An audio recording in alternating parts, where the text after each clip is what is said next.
and welcome to today's event. A video is worth 1,000 words. Video's impact on sales inbound success. I'm Gina Hawley. I'm the community manager at Modern Sales Pros. And before we get into today's amazing content, we have two lovely speakers with us today. I'm going to ask them a little icebreaker question to, break the ice, let you understand who they are a little bit better.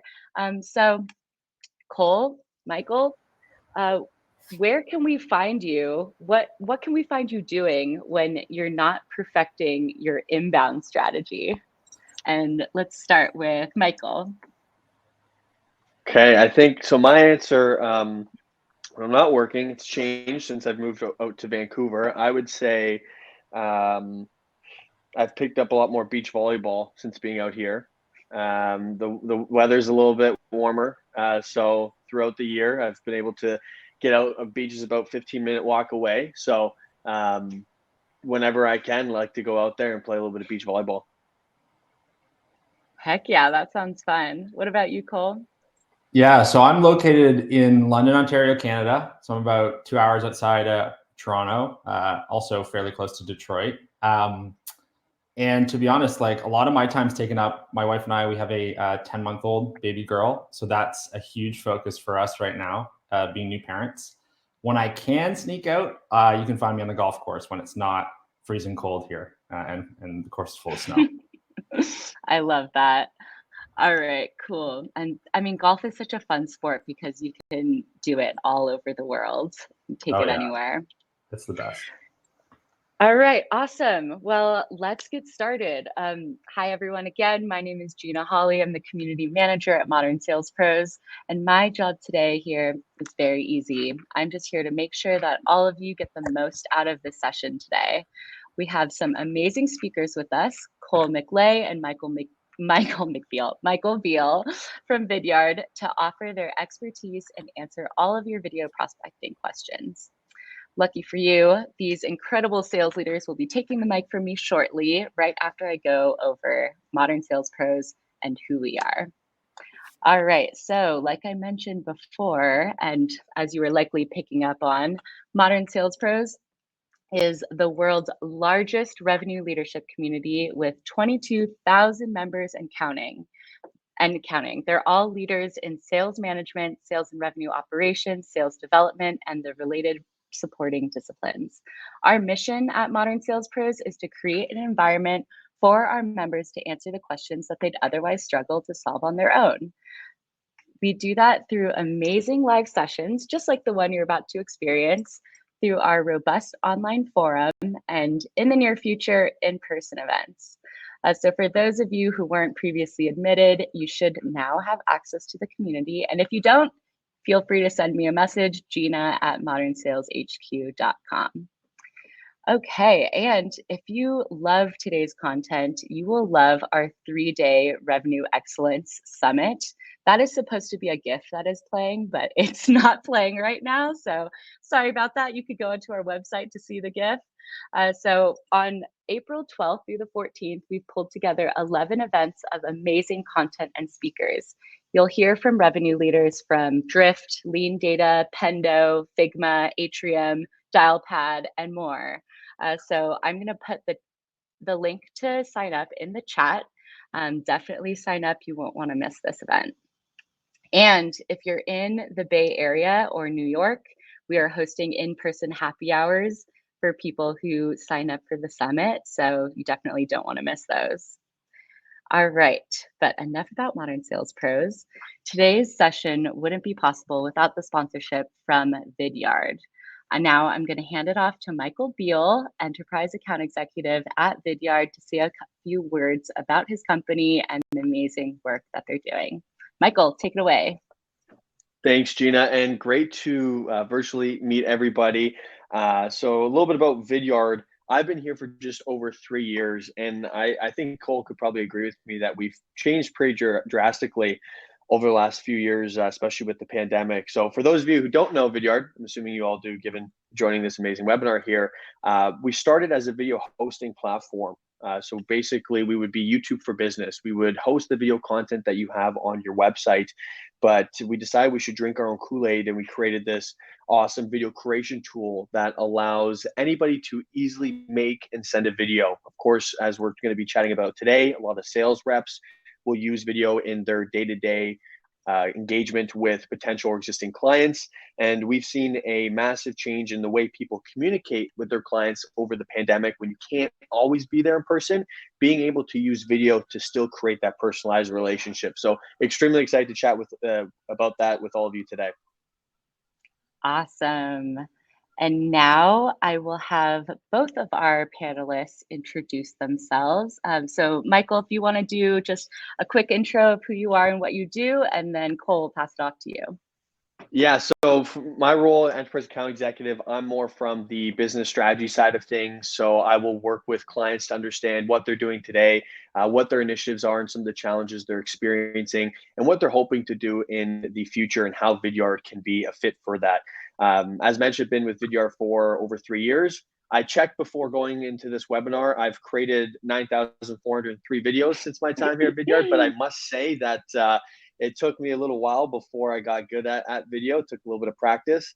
If I were to send out my first video to everybody here, it definitely sounded like a robot. So it does take a little bit of time, but excited to chat with everyone. Awesome. And hey, everybody, really nice to meet you. Cole McClay here. I manage one of our commercial sales teams, specifically our small business sales team here at Vidyard.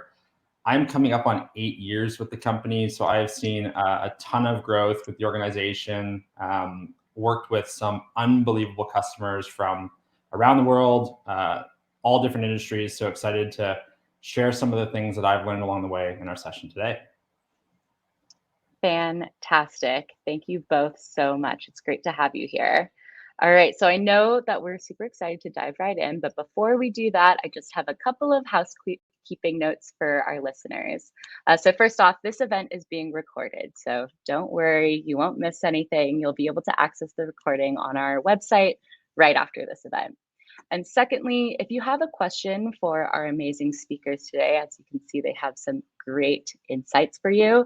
Please use the Q&A function right next to the chat panel so that we don't miss it, because otherwise, sometimes things get missed in the chat. If you want your question answered, definitely put it in the Q&A. So for today's agenda, we'll be going through these 4 main topics. First up, the power of personalization for converting prospects into closed-won deals.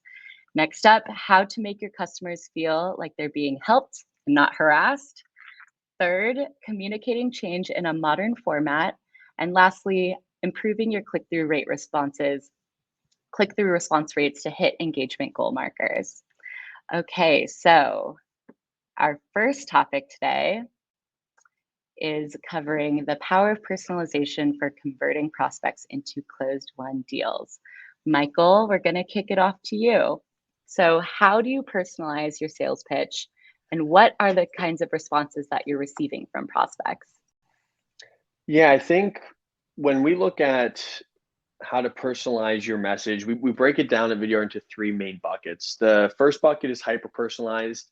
The second bucket would be personalized on scale. And then the third bucket would just be sending it out en masse. And I think Cole will probably agree here that the method that performs the best is the hyper-personalized. However, with that said, we always work with our clients to see what their sales cycle looks like, or what their day-to-day looks like. If you're an enterprise rep, you're probably only reaching out to specific clients. If you're a small business, you may be reaching out to many different clients, and we have to figure out what strategy works best for you. For when we look at reaching out to clients, there's a few things we take into consideration. Number one, the thumbnail. How can we personalize the thumbnail to help create engagement when someone clicks on your email?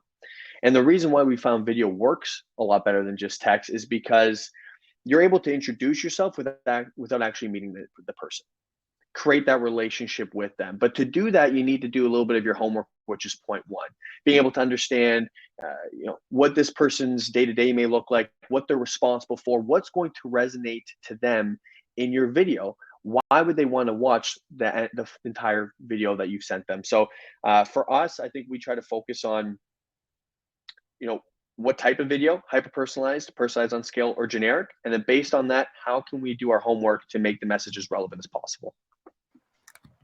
Yeah, I think those are all great points. And that's the first step, right? You have to decide what kind of video and what kind of personalization you're going to incorporate in the video.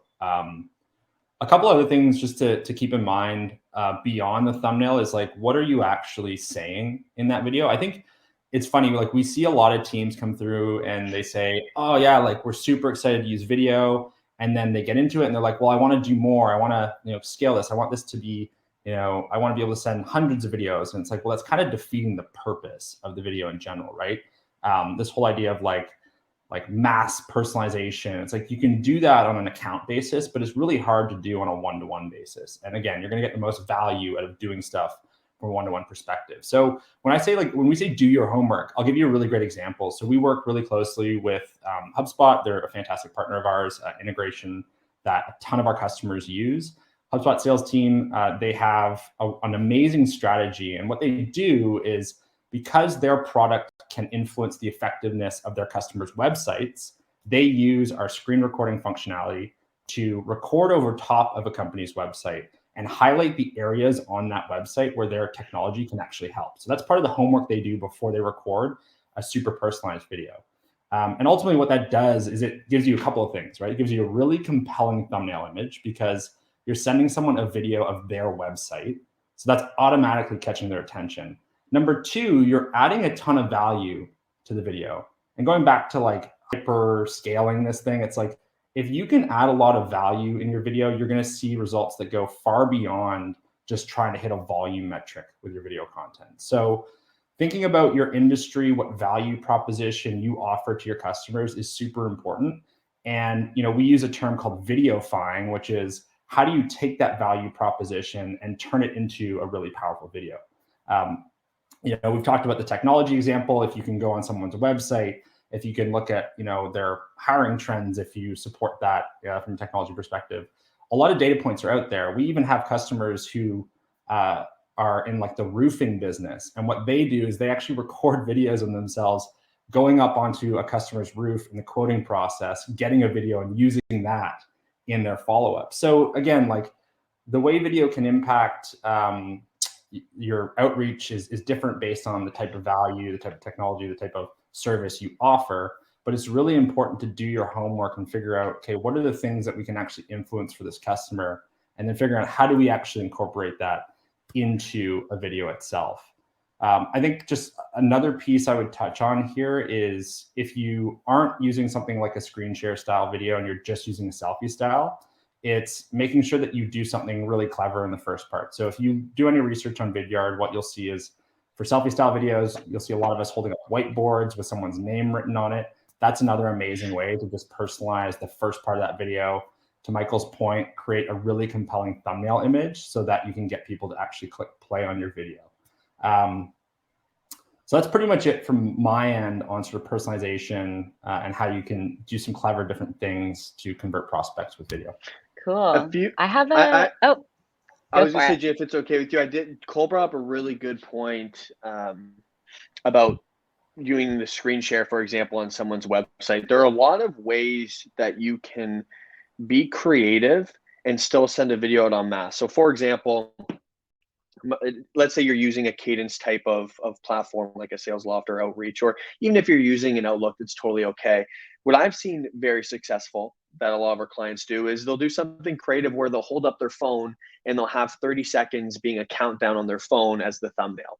So it's a video that you can use and send to everybody, but it's still very creative. Or let's say, for example, Cole or myself, we would be reaching out to a lot of individuals in sales enablement for Vidyard. So maybe we make a video designed for a sales enablement role. So you can still scale video while being personalized to either the company, the role, industry, or maybe you're trying to invite them to an event or an article you want to overview that your team just launched. So many ways where you can use video and still send on scale while being somewhat personalized. Fantastic. And as you know, time is money. On average, how long would you say it takes your reps to create one of these videos? It should not take more than a couple of minutes per video with even the prep work involved and then the recording process. We'll touch on some of those best practices throughout. I think the last component to this presentation, we're talking a little bit more about the like tactical elements, and do not record prospecting videos that are over 60 seconds in length. Like, nobody's going to watch them. You haven't earned that trust. Like, it's just not going to work. And we've done studies on all the content that's hosted in our product, our platform, and the best, like top performing videos across all of our customers have about a 70% engagement rate across a 60-second video. So your sales video isn't going to get that type of engagement rate. So keep it short as much as possible. And on that point with new clients, as mentioned, video can be at times a little bit daunting to get started. So what we always say as a best practice is keep yourself to a 3-take limit. That's all you're allowed to get. You have to pick one of the 3 videos. I was just chatting with Gina before this about someone overcoming that fear of getting on video, and you will always care more about your appearance than the person on the other end. You will always overanalyze yourself more than the other person that you're sending the video to. So by pushing yourself to a 3-take limit, it'll help you understand that it doesn't need to be perfect. And we'll dive into all the best practices a bit more later, but a 3-take limit is a great thing to hold yourself accountable to. Awesome. I know that when I got started with using Vidyards, it was more like a 15-take limit. So I have some work to do. But let's get into our second point. So Cole, we'll bring it back to you.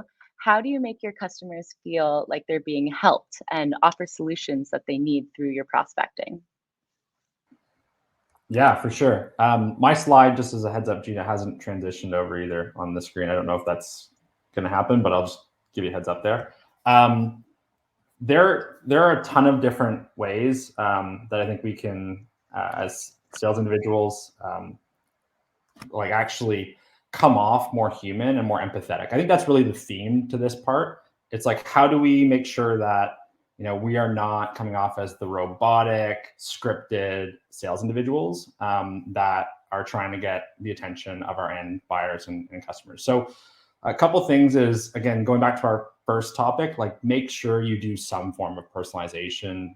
Make sure that you actually get that data point or whatever research you're doing and incorporate that in your video. The other thing I would say is again, make sure the video does not go on and on and on in length. Like, part of this is almost an agreement between you and the person you've never talked to. And the last thing you want to do, and I think we've all kind of experienced this, is like you see a really compelling thumbnail image, whether it's in a sales capacity or an email you've received, or whether it's just you on Instagram, like scrolling through your phone, and you go to click play on a video and you see it's like a 5-minute or 10-minute, or in some cases like a 30-minute video. Like, nobody wants to commit to something that they don't have the time for. So another thing that we say is keep the video short, but also in your communication, highlight the length of the video so that you can almost give them a heads up of what their time commitment is going to be. And if it's short enough, you'll see higher engagement rates on that video as well. So those are a couple of things to get over the hump of just getting people comfortable with clicking on your videos, getting them to actually engage with it. And then I think the final piece is make sure that you have some form of like a compelling call to action that's a win-win for both you and the person you're reaching out to, right? There has to be something of value for them to actually take that meeting with you, to progress the sales cycle, to bring in their colleague for part of the evaluation. So those are all things that I would incorporate into the videos to make sure that they are empathetic. It shows that you're mindful and thinking of your customer or your prospect that you're reaching out to, and not just doing it with your own interests in mind. To add on to that as well, I did double check again inside of my own account, and I've had 5,300 people, different people, watch a video of mine over my time here at Vidyard, and I have had one person respond to when someone watches my video. I always take a screenshot of the analytics and I thank them for watching the video and I ask them what their thoughts. I've had one person out of 5,300 say to me that they would prefer a different approach than me sending the analytics or sending a video. So I don't know what the odds are there. I don't have a calculator near me, but I do like my odds in terms of people responding with a positive feedback rather than negative. And to Cole's point, it really comes down to your homework, the message that you're sending them, showing that you're trying to help them with an opportunity or a missed opportunity that they have that you can support them with. And I ask sales leaders all the time. I say, by the prospect emails you get, how many are text and how many are video? And there is a vast majority more text than video. So the fact that you're just taking the time to record something to send to them, they can see that you put in a lot more effort than just sending a text style email that you've probably sent to 100 different people that day. Very cool. And would you say that there's a sweet spot of using video in your prospecting cadence? Like, is it in your first email? Is it in the middle somewhere? Yeah, so I can jump on that first. I think it depends on who you're reaching out to. So, for example, what I've learned since moving from SMB and mid-market to enterprise is, of course, in enterprise, you have to be a little bit more careful with your messaging. So I always do video second. For me, I always just send a quick text email with what I want to share with them, and then I send a video introduction. For any other segment that I worked in here at Vidyard, I had video being my first touch as a way to introduce myself. So I think it does depend a little bit on who you're reaching out to, but for me, it's been first or second. I'll just say quickly too, some tactical things to keep in mind, or just general best practices for these kinds of videos is like body language matters a lot. And so a couple things that I've done, I know other reps do, is like, both Michael and I are standing up right now. That's a huge advantage for when you're recording videos, right? Sitting down and not really like being yourself. Michael's known for talking a lot with his hands here at Vidyard, so we give him a hard time for that. But like, that's the kind of stuff that's part of his personality. It's who he is, right? And so I think that's something to keep in mind, right? Your body language matters a lot. Smiling matters. Coming off as approachable matters. Like, those are all things you now need to take into consideration. And so it's just something to practice. And as painful as it is, like, rewatch your videos and see how you come off to yourself. Get someone in your household or a family member or a friend to watch a video and give you feedback. Those are all things that I think that can be helpful as you get started to make sure that you're really hitting the mark with your video content, because it can be new for a lot of people. It can be scary, and it does definitely take a few takes, a few 15 take sessions, Gina, to make sure that you get the hang of it. Just one 15 take session and your personality will just shine through, everyone. Yeah. All right. I just want to touch on, it looks like, so just a comment from someone around the 60-second limit. I think that's a really good call out. And so right now, I think the 60-second limit is something that we would say for prospecting videos. Now, if you are using video content in your sales cycle, so videos like discovery call follow-ups where you're recapping value points, things like technical demonstrations, things like proposal walkthroughs, or technical validation walkthroughs, like all of these things. Even in some cases, like, we've gotten to the practice of using video with our legal team to help educate our customer or prospect legal team on some of the gotchas that might come up in our terms of service. Those videos can definitely be longer, and you can get away with much longer content. It's really thinking about, like, have you earned that time with your customer and your prospect to send them a 5-minute video and expect that they're actually going to watch those 5 minutes. So I think from John's perspective, I totally appreciate that. And most definitely 60 seconds is not the hard limit across your entire video library. And just to jump on a couple other questions there, I completely agree with everything Cole said. I don't really have much to add on that point. In terms of, do you state how long the video is? So with Vidyard, in the thumbnail, it'll actually show on the bottom right how long the video is. So normally I let that take care of showing how much of a commitment it is for the viewer. However, if you want, you can call out, I made this 45-second video or 60-second video to introduce myself. I think that's totally okay, so make sure they see it. And then Christina mentioned, what is the best way to include video within the email? It is definitely important to not bury the video. The video is what we want to attract them to. So it's very important to just have a couple sentences, maybe above the video, as a quick intro or a trailer to what the video will cover, and then let that video and the thumbnail take care of the rest. So always good to have the video near the top of your email. Great. Thanks for the questions to our audience. Please keep them coming. As you can see, our speakers have a lot of knowledge about this. So let's move on to our next topic. Michael, we'll start with you on this one. We hear a lot about communicating change. How do you ensure that your message is translated into action in this remote world? Yeah, so I think I guess it would depend a little bit on what type of video you're making, if it's prospecting or not. But we're going to probably harp on it. But a lot of it does come down to the homework that you put in terms of what is your value prop. What makes it easier to what Cole mentioned earlier is that videofy your pitch is you don't necessarily need to reinvent the wheel, and you don't necessarily need for it to be scripted. You as a sales representative, you know your value props, you know where you win in deals, and you know why your company can benefit that other client. So when making a video, just be yourself, be your natural personalized self, and just showcase the value and why you're passionate about what you can provide them. So I think a big part of it is not necessarily to overthink it, just as you would be in person when you're almost pitching it to a client, translate that just into a video and deliver that value add.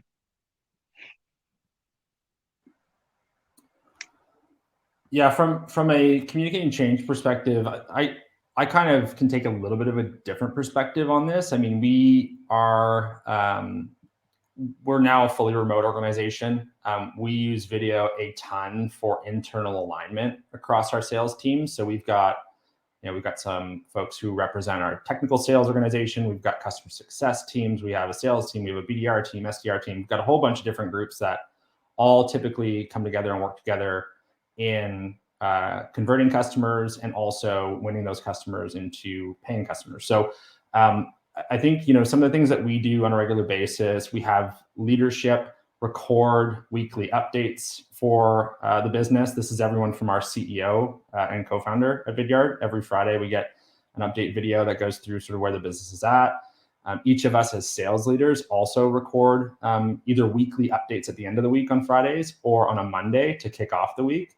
Because a lot of the cases, like Michael's in Vancouver, I'm in Toronto. And so making sure that we can get some messages to people and that they can consume them at their time and when it works is really important. So whether it be going through forecasts for the week, whether it be, flagging some issues with pipeline for the week, whether it be coaching and enablement, we can even do through asynchronous video. Those are all really great things that you can start to incorporate.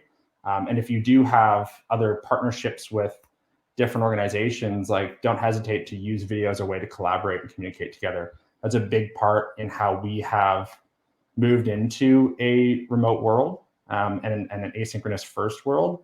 And obviously video is so much easier than text, especially too when it comes to troubleshooting. So if you can get your internal support teams to help you with troubleshooting on tools, make sure they're using video to communicate that back to you. Yeah, Vidyard has actually been huge on the Modern Sales Pros team. We just hired 5 remote workers from across the US and Canada, and being able to explain what you're working on and how to do something to a new team member through video, and then being able to categorize that in a quick link stock so that they can always refer back to it has been huge for us. I see some questions in the chat here. Sorry, did you want to comment on that?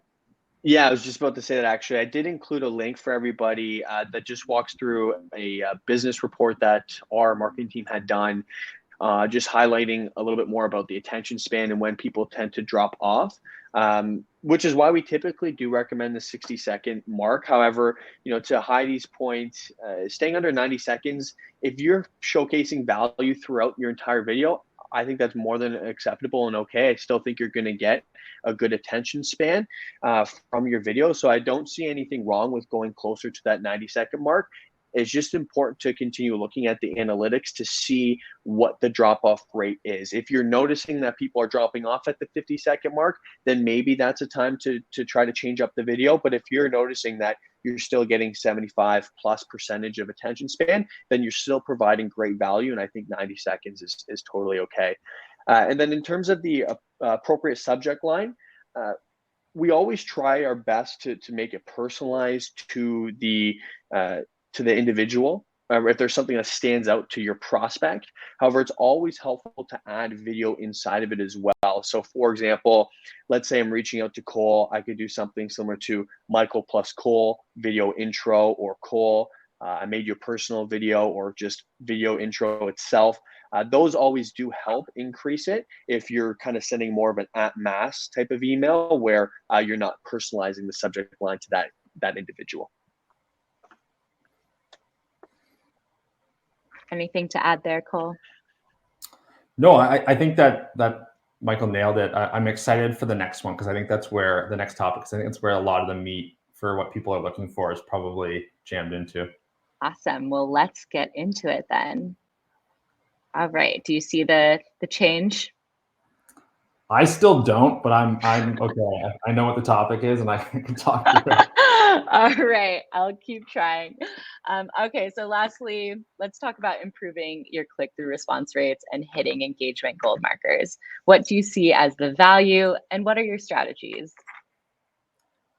Cole, Yeah, we'll start with you. I'll kick it off. So, I mean, we've talked about a lot of this, and there's been some great dialogue in the chat about this. I think the number one thing to play around with if you're just getting started is figuring out how to create a really compelling thumbnail image, right? So, a couple things to think about when you are recording your video is get out of the way of the play button. So, a lot of the times we will actually shift ourselves to like the left or right-hand side of our screen because that play button is going to show up right in the middle of your video. So, you want to be aware of that. The last thing you want to do is send a video where it's your big smiling face, and then all of a sudden it's just covered up by a play button in the email itself. So that's something to keep an eye on. When it comes to like the interactivity of that thumbnail image, one of the things that Vidyard offers as a tool is the ability to transition that thumbnail image into an animated GIF. So get some motion moving around. Again, if you're recording over a screen, do a little like scroll at the beginning of your video so you can have that motion. If you're recording yourself, wave and smile. It feels ridiculous while you're recording, but it comes off really well in the thumbnail. And it's like one of the most empathetic things you can imagine. Like it's kind of like door-to-door sales through email for individuals who are using video. So just think about those things as you're creating these thumbnail images. Michael, anything else from you on the thumbnail images before I go into some of the other components? No, I think you hit it on the nail. I think a lot of the biggest one is definitely the play button in the middle. I would recommend for every video doing the animated thumbnail. Even if you're doing a screen record, scrolling for the first few seconds of that video is going to really help, again, create that interactivity. So if you're on someone's website or link to profile, to Cole's point, just scroll down so that they can see it's a video, not just a picture. It's going to help a lot in getting a click. Yeah. The next piece, which I think we've touched on for the last little bit, is the timing of the video. And again, like from the data that we see, which is likely more biased towards B2B technology, so we'll make sure that that's stated up front. But from what we're seeing, that 60-second mark is where you want to aim for prospecting videos. So if you are trying to get in front of somebody, get their attention, drive that initial click and drive that initial meeting, then I would still recommend trying to aim for that mark. The other piece Michael mentioned is the positioning of where that video is in the email itself and making sure that it is above the fold. A great test is to send yourself a copy of maybe a template of what you've created and open it on your mobile device, right? If you can open it on your phone and you can still see the video thumbnail image, you've done a perfect job. If you open it on your phone and you can't see that play button, then that's probably going to restrict some of your prospects from actually clicking play on the video. And then, we talked about like in the first couple of lines in your email, just give the person an explanation of what the video is. In some cases, you can say how long it is, maybe like dangle that carrot of like what you're offering, what you're talking about in that video. Those are all great strategies to drive up those click rates. Yeah, I think Cole took a lot of the main points there. When you look at summarizing it, it's subject line is a personalized or having video, your text, short, sweet, just as a trailer for your video. And then the video itself, very interactive thumbnail, engaging, and if possible, personalized. And that's what's going to help you get your clicks on the video. So when we look at breaking it down, we look at first, what's your open rate? Your open rate is, of course, based on your subject line. Then after that, we look at your click rate. Your click rate will be based on the text in your email plus the thumbnail. And then after that, we'll look at response rate, which we'll look at your attention span. Are people watching your video? If they're not, how can we help with that? What part are they dropping off at? Is it something in your intro? Is the video a little bit too long? So we try to dissect it in those 3 parts. All of that combined is going to be what helps you in the response rate. To Gabrielle's question, is there a percentage lift?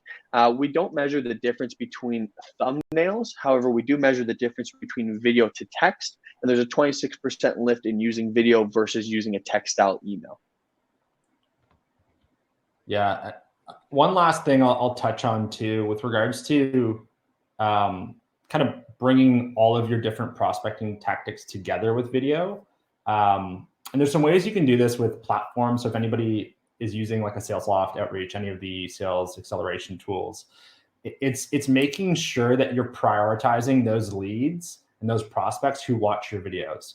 So in some cases, I know throughout the years, like our Vidyard team has pre-created a lot of their videos the day before they actually execute on the cadence or the sequence where those videos need to go out. So let's say they create 10 videos on a Thursday, and Friday morning, they send those 10 videos out. What they're doing is they're doing some admin work during that Friday morning, but then as views are coming in, they're triggered to then call those prospects. So the sooner you can actually call someone after they viewed your video, the more likely we've seen you are in actually getting a connect and also having a positive conversation, because again, they've watched your video, they know who you are. We've had situations where reps call prospects and they recognize the voice enough to say, oh yeah, I just got a video from you. It's pretty wild. And so making sure you're thinking about this, not just as like this like silver bullet that's just going to go out and get you more meetings, but layering in other prospecting tactics like calling within that window of time that they've watched the video, so that you can actually drive up your connect rates and have more conversations with customers. That is a great point. And just to add to that, your follow-up being just as important in the video itself. I do the same as what Cole did and says to his team is I will call a prospect within the first 5 minutes of a video view if they haven't already booked in my calendar that pops up at the end. If I can't reach them on the phone, I will send them an email immediately saying, thanks for watching the video. And that email itself has a 16% response rate just from me saying, thanks for watching. So if I'm not getting a response on the video itself, I'm getting a response on my follow-up. And to Cole's point, it's just encompassing your entire go-to-market strategy and your prospecting outreach. Awesome. Well, we've heard a lot of what to include. Do you have any recommendations of what to never include in your prospecting videos? Any horror stories? I think the benefit is you can always do a retake. So usually you don't get anything wild. I would say I'm probably on the other end of the spectrum where I will send a video where people may want to retake it. But I think that's just my experience of using video for a while, where you don't need to be perfect whatsoever. Now, if I get the person's name wrong, of course I'll retake it. But I think, my cat's sitting beside me here. If my cat jumps in the video, I'm not retaking it. I'm going to use that to my advantage and make a joke about it. If there's if you have a child at home that runs in the background and it's a cute little video, use it. I think it's okay to have that. So I've never had anything not to include. I guess it's always important just to be aware a little bit of your surroundings. But I think you're probably in the clear. Yeah, I mean, we have customers who one rep ordered like I think it was like the extra hot or hottest flavor of buffalo wings from Buffalo Wild Wings to prospect them for an internal like HR technology, and got the meeting with the CHRO by doing that.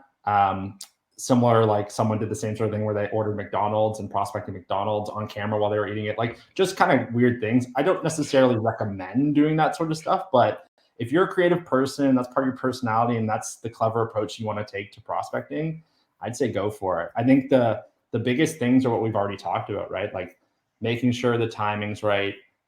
One thing we actually probably didn't talk about a lot is the call to action at the end, and just being very clear on what your ask is. And again, one of the benefits of using Vidyard's Pro licenses or even our enterprise tool is you can actually have your calendar links pop up right at the end of the video with a button that says book a meeting. So we've seen that work really well for a lot of customers who want to really create efficiencies in getting those meetings in the calendar after they have a really clear call to action at the end of their video. One thing I'll actually also say to that point that I would recommend not doing is making it scripted. And I know that's very difficult to do because you want to make sure you're hitting all your points. But similar to maybe a speech, if you have the ability to just have bullet points and making sure you're covering it, it will come off more authentic, and you will get a better feedback from your viewer because of that. I was someone who scripted when I first started using video, and I sounded like a robot. And it was just me being nervous about missing something. But as soon as you start to get in the repetition, you know your talk track, you know your value pitch. Just allow yourself to deliver it. It will come off better. So I would actually say avoid scripting. Really good advice there. We have a question coming through from Irem.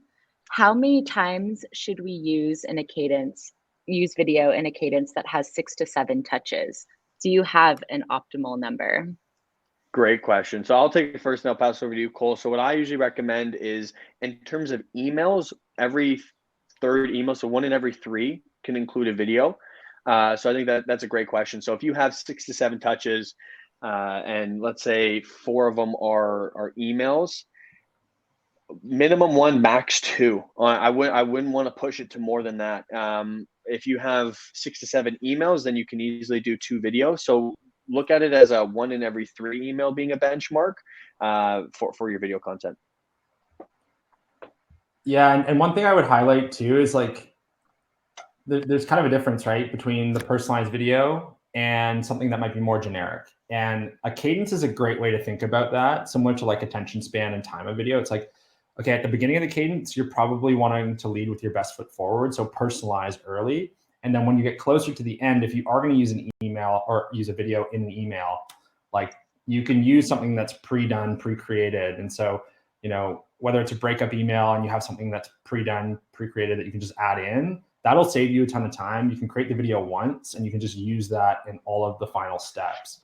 We also do that with our cadences are a little bit longer, so we have room for more videos. And so what our team will do is we use a lot of micro demonstrations. So really quick, short micro demos that tease the product. But these are videos that our solutions consulting team and in some cases marketing team created, and we don't have to worry about recreating it. We just add it into the step in the cadence. Yeah, to Cole's point, what I always recommend to the clients I work with is if it's your last touch, almost a Hail Mary, use the content that performs best for your marketing team, maybe on your website, whether that is a micro demo. A lot of times it is having that being your last step, saying, you know, I know I didn't get a chance to connect with you, but if you're interested, I included a micro demo of our product or service. I think that's a great way to do it. Or as mentioned, some of those generic videos is a great time to use it throughout the cadence. And just looking at Gabrielle's question, what CTAs are the most successful? It just depends on the role. So if we're focusing on sales, what we've seen work really well, and I'll include this link for everybody. It's a few examples of our call to actions. When you click on that, the top 3 from a sales perspective is probably used the most. So you're going to see that there's a business card, a 1 button click, or a 3-panel option. I'd say probably the business card or the generic video background event is probably the top 2 that are utilized, and it's book a meeting or email me. From a sales perspective, those are probably the top 2 call to actions used. If you're a customer support rep, a lot of times it might be check out your knowledge-based article or learn more here, or if this didn't help, email me. So it does depend a little bit on your role, but from a sales perspective, book a meeting or email me. Awesome. And another question. So say that I'm a sales leader. I love Vidyard. I definitely want to use it and have my whole team adopt it. Do you have any suggestions on how to get your sales teams to adopt using video prospecting? Yeah, I think there's like 2 things that I'll touch on, then Michael, I'll leave some for you as well. Number 1 is use it yourself, right? There is a direct correlation between the sales leaders who use Vidyard to communicate with their team on a regular basis and the teams that use it or end up using it. So whether, again, I mentioned some examples, like whether it's like weekly updates or whether it's, just reaching out to folks who are in different time zones, like the more you can find a way to use it to show off that like you're comfortable using video, you'll see your team follow along. The other piece is gamifying the whole process of deploying the tool. We do a lot of this with our customers, whether it's incentives, spiffs, whatever you want to call it, making competitions and doing things where it's not just like, okay, who can book the most meetings or close the most deals with video. It's more like, okay, who can make the most creative video that, generates a meeting, or, who can do, create like the best demonstration of our products that the team can then use across, all the reps. So those are things that I would recommend in looking at before you go and deploy. The final piece, sorry, I'll take one more, which is figuring out which reps you can partner with. And so, as sales individuals, we are competitive. If someone's doing something that works, we want to find a way for it to work for us as well. And so it's finding those individuals on your team who are going to be the early adopters and be the most successful with it and aren't afraid of video, and get them to sort of lead the charge. And what happens there is you then create this like amazing advocacy for the tool. You have example videos of how they've used it and been successful with it. And you have really great internal success stories that will motivate the team to follow suit. Yeah, I completely agree with all those. If I were to add a couple that I work with my clients, is to not throw the kitchen sink at the team. So what we focus on is, what are 3 areas throughout your sales cycle that always occur that we could use video? For example, prospecting, let's make it where your first touch includes a video. Or if you're a full sales cycle rep, a meeting recap, let's make sure every meeting recap has a video included, or every proposal has a video included. Making it very specific can help, because if you say, here's a video tool, use it in your sales outreach, it might not be top of mind, or they might not think of like, oh, I have to use it here, I should use it here. Just pick 3 just to get them in the rhythm of it. And then as they start using it, they'll think on their own other ways that they can use it, whether it's for event invitations or resource sharing, etc. So I'd highly recommend doing that. The other thing I'd recommend is the training aspect is so important. We've done studies where we of course do it with Vidyard's training, but if there's no training, let's say someone were just to use the free tool, within the first 60 days, 80% of people will stop using it. And that's because they're just not trained how to use it. You can give anyone a tool, it doesn't matter how great it is, if you don't know how to use it, it won't be successful. And other companies who, of course, utilize Vidyard's training, we have in the first year, over 70% of people will continue using it on a monthly basis because they know how to use it, they see the value in it. So training is super important, and customizing that training to your sales process. And again, as a sales leader, it's not on you to have to do that. That's what we're here for. That's how you work with us on how we can customize that training. So I would say those 2 are very important. Fantastic.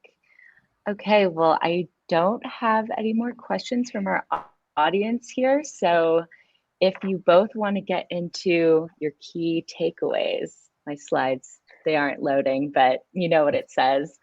So if there's anything that you want our audience to take away from this, they definitely can't forget, what would that be? Cole, let's start with you. Get started. Right, we've got a free tool out there. If you haven't used it, go sign up for it. Go start, creating videos. To Michael's point, like, it's a learned skill. You're not going to be an expert right off the bat, so you need to find a way to get started. I think that's probably the biggest thing for a lot of organizations. The other key takeaway I'll just add quickly is finding that really great way to personalize for your specific space. So I saw a couple of comments where some folks are selling physical products. I remember working with Staples where reps would have different products at their desk in their cubicle, and they would almost do like television advertisement style videos of like holding up the products, talking about it, and like, you know what, that's what worked for them. That's the type of industry they were in. That was the kinds of communications they needed to do. So find that area of personalization that works for you, that will resonate with the customers that you're reaching out to. And for myself, just to quickly answer Timothy's question before I dive into my key takeaway, for the cost of continued training, we have different packages. Some will include a dedicated team that you can just always ping, and we're here to help at all times. And then we have other packages that may include on-demand resources, which we try to update as much as we can to still provide value to those clients. So a couple of different options in terms of continued training. My key takeaway would probably be: do not worry about perfection. They don't worry. A lot of times people don't get started because they're worried about what they'll look like on camera or how the other person will perceive it. And I will stress again, you care much more than the other person does. They're just excited to get that video. They think it's awesome. So be your natural self as you would be when you're meeting someone in person. Let your personality shine a little bit through it. Keep yourself to that three take limit, and just don't worry about perfection. Well, thank you both so much for your time today. And also thank you to everybody who attended and for all of your questions. And of course, to our sponsor, Vidyard. They're doing awesome things. Like I said before, us on the MSP team, we use Vidyards every single day. So be sure to check them out. And Cole, Michael, thank you so much for providing your insights today. Our recording of this session is going to be available on our website really shortly. So don't forget to check that out and check out our upcoming events. See you guys next time. Thanks so much. Bye, everyone.